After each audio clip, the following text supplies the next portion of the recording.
Marinaldo, Bicol. Ito mga lodi, ang terminal namin dito sa aming bayan ng Pulangi, dito sa Albay. Ayan, medyo maliit lang siya. Pero malinis siya, maganda. Ayan, sa harapan nito, ayan ang LCC Mall. Tapos sa likod naman yung Anjena, tapos yung Centro Mall.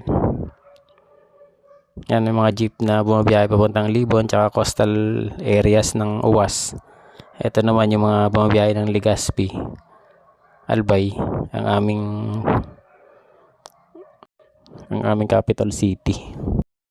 Dadaan yan sa mga bayan ng UWAS, Ligaw, Ginubatan, Kamalig, Daraga, hanggang Legazpi.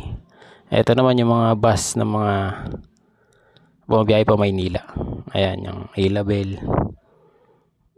Ayan, Antonina Bus Line. Ayan mga lodi, yan yung mga booking office nila. Raymond. Tapos Tautrasco. Ayan, Bubis Liner. DLTV Company. Yan mga lodi. Tapos yung Ilabel ulit. Tapos yung Kagsawa. Tapos ito yung Braga Ice Liner. Yung Alps. RMB, Bicol Express, saka yung Bicol Isarog Transport System mga lods. Yan, kompleto rito. Yan din yung mga tindahan dito mga lods. Simple lang. Tapos, yan, may mga bilihin ng pagkain.